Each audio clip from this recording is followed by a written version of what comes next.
The Houston Chronicle reported that the Texas DPS officers on the border have been ordered to push small children and nursing babies on the Rio Grande back into the river and told not to give water to asylum seekers.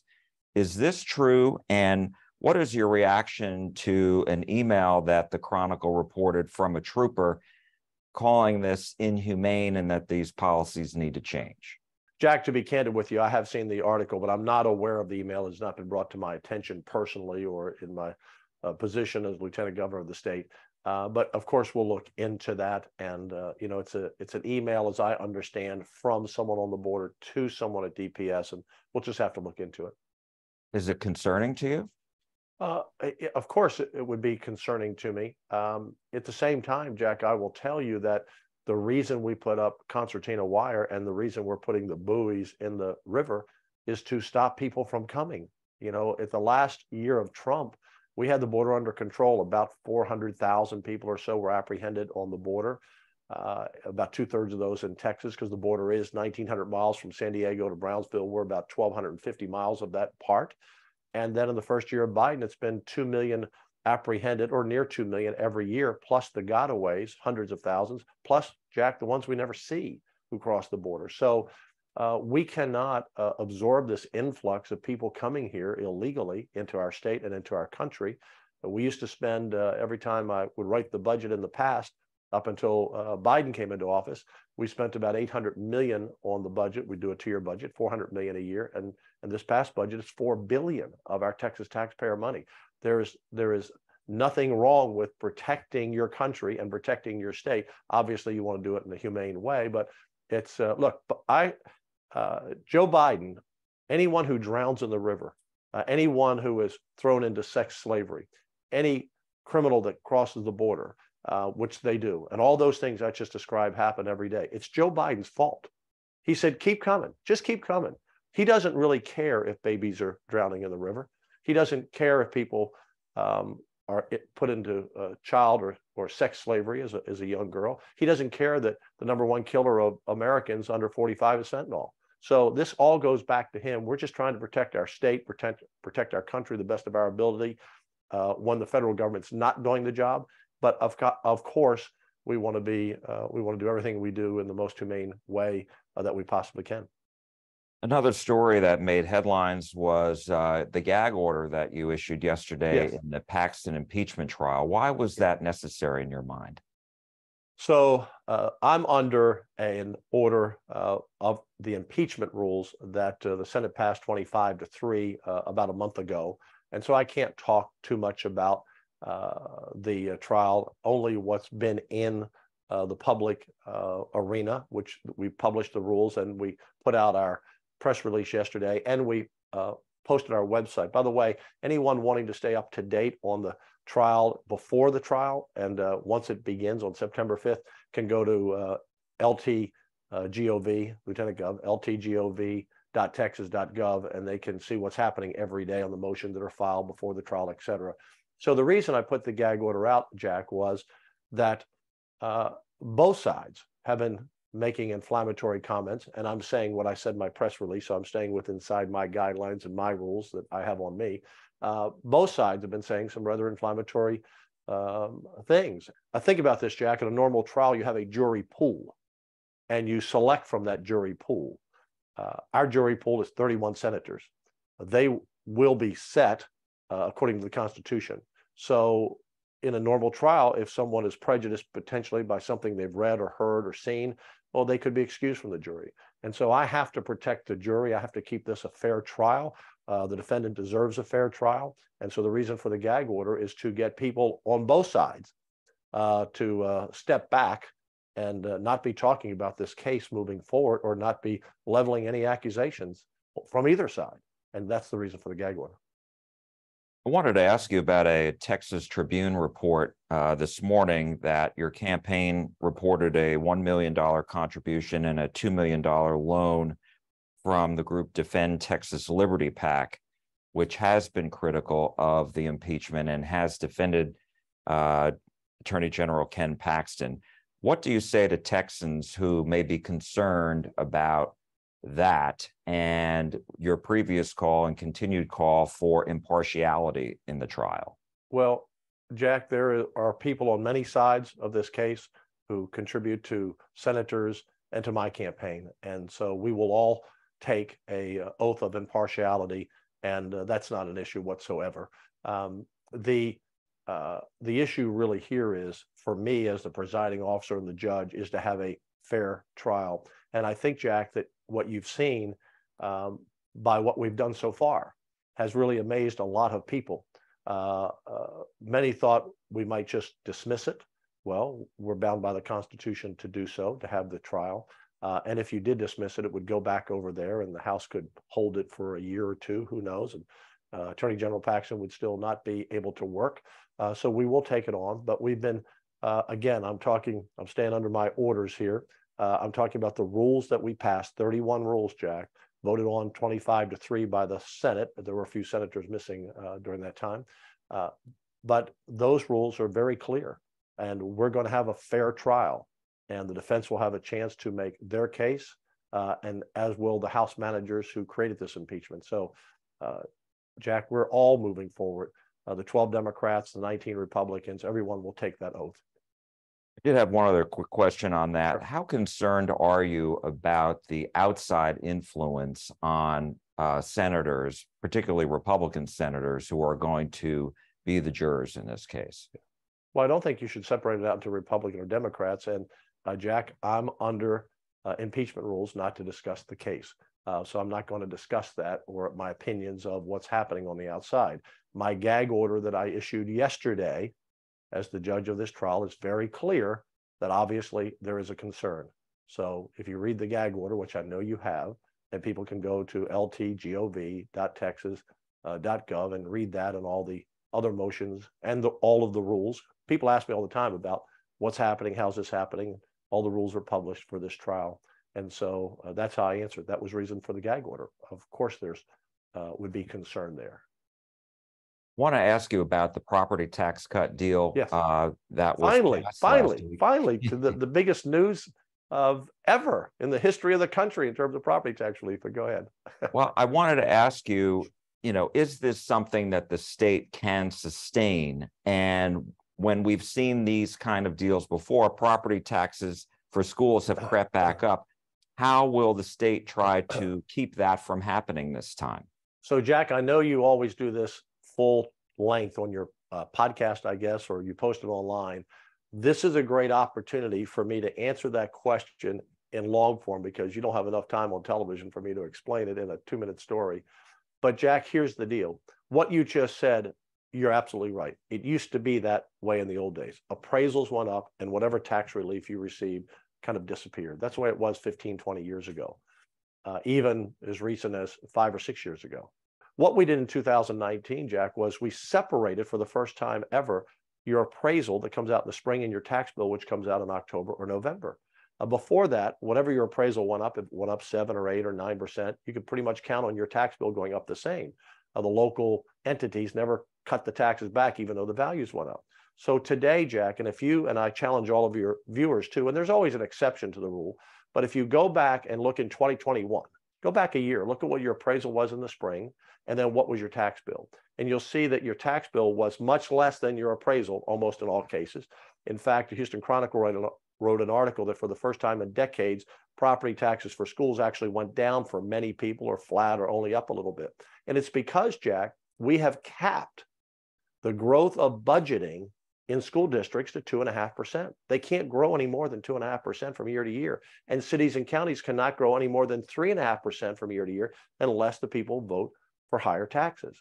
So what happens as the value goes up, see it as a seesaw, your value goes up. By the way, everybody wants to sell their house for more than they paid for it. It's not a bad thing. You just don't want to be taxed on it. So as your value goes up, Jack, they have to lower the tax rate to get the seesaw down to no more than 3.5 on average, or 2.5 at the schools. And so the appraisals are not the factor. They're essentially not a factor at all. And again, this year, people have gotten their appraisals this past spring, a few months ago. Wait till October, November, and compare the two. So that's the reason, Jack, what we're doing now will not, the homestead never goes away. People will vote on that $100,000 homestead exemption, which you know that I and the Senate fought for. We never took one step back on that because it's huge, Jack. So if you live in the average $300,000 home in Texas, which is $300,000 to $330,000, that's the average home. So now you're going to be paying school taxes on a $200,000 home.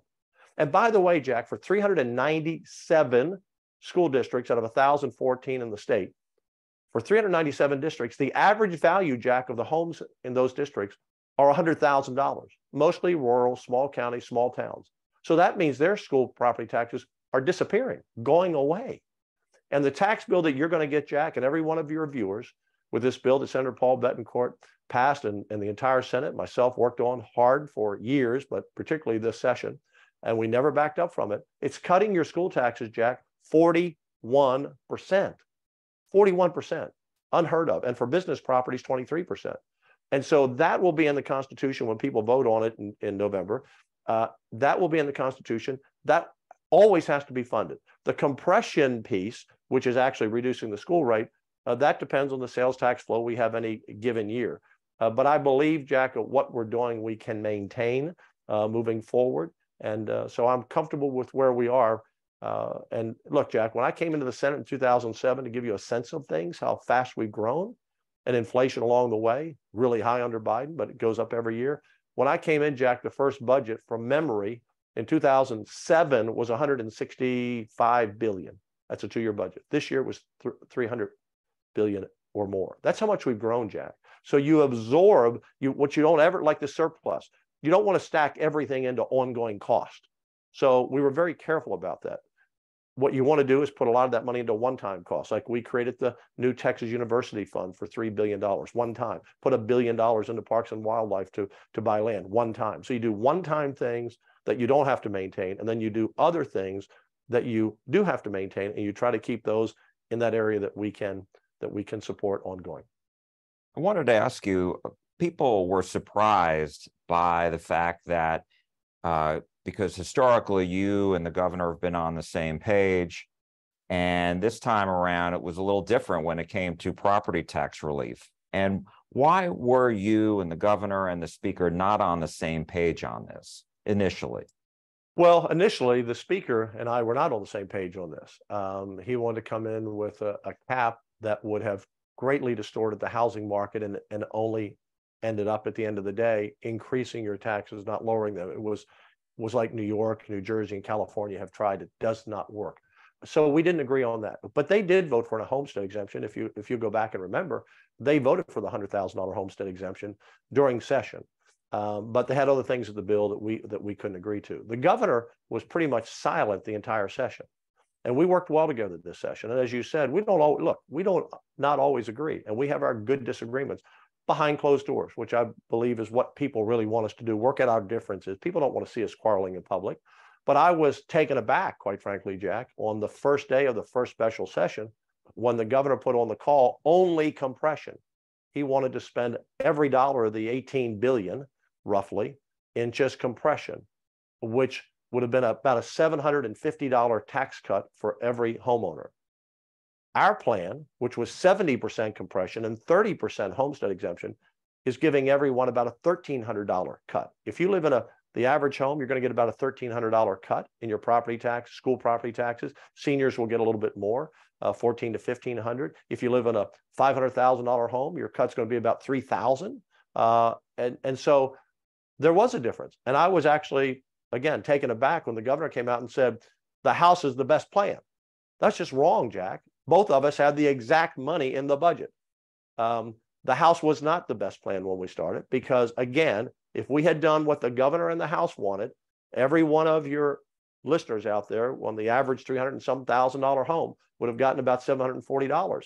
And under our plan, with the homestead included, they're going to get between $1,300 and $1,500, depending if they're over or under 65. So our senators were unanimous.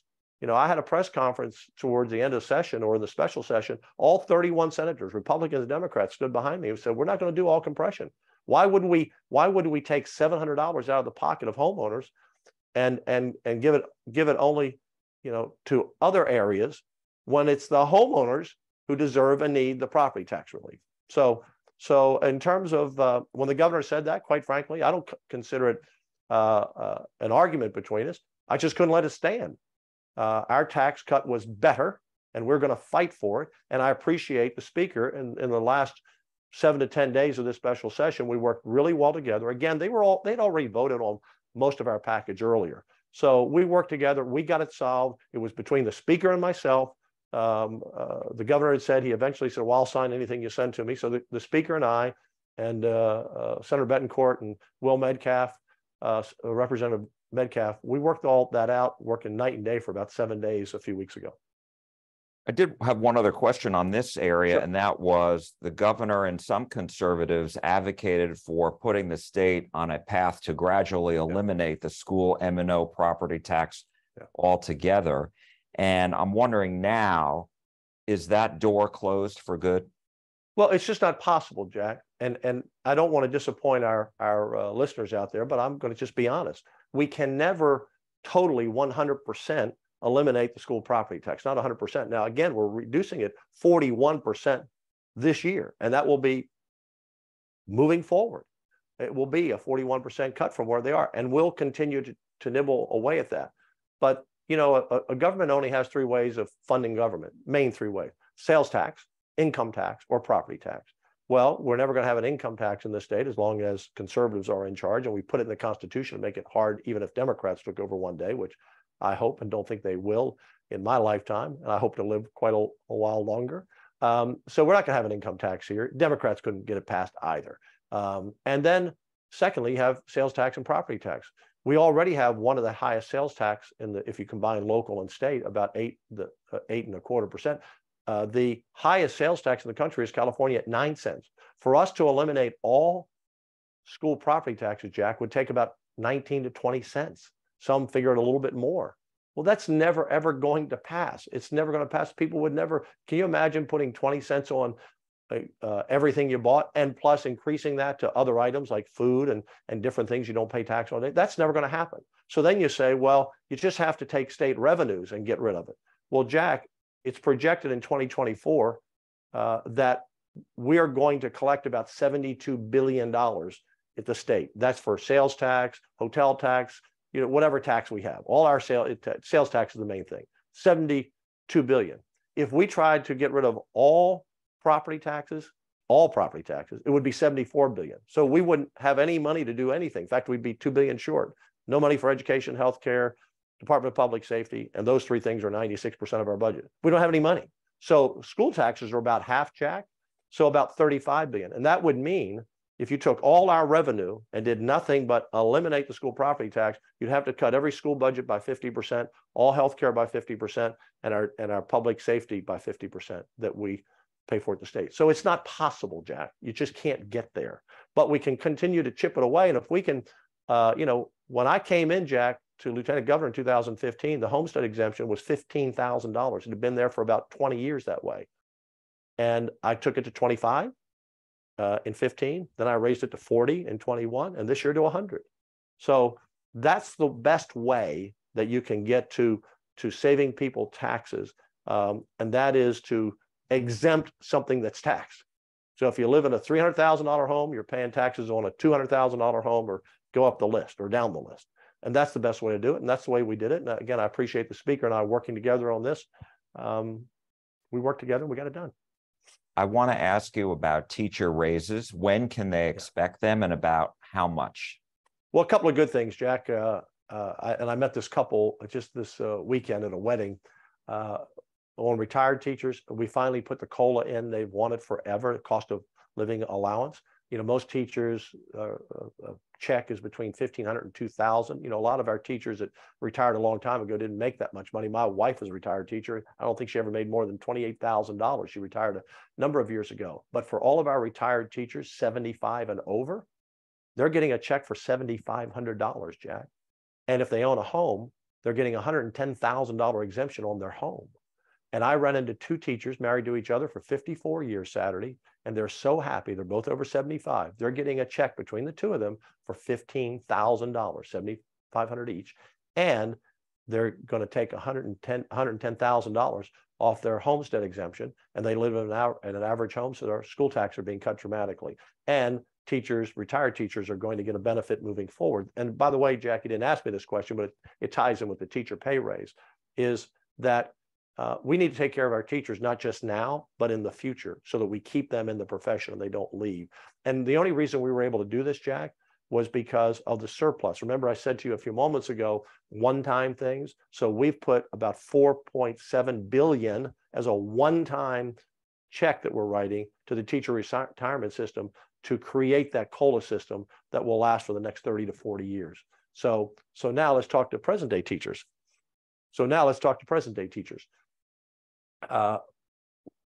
We gave them a raise in 2019, and I drove that. I campaigned on it, of giving every teacher thousands of dollars in raises. We put $2 billion in a teacher pay in 2015, outside the way we normally fund schools, because we looked at it, Jack, over a 10-year period. School district funding had increased 35%, but teacher pay had only gone up 11%. It wasn't that we didn't have money in the system.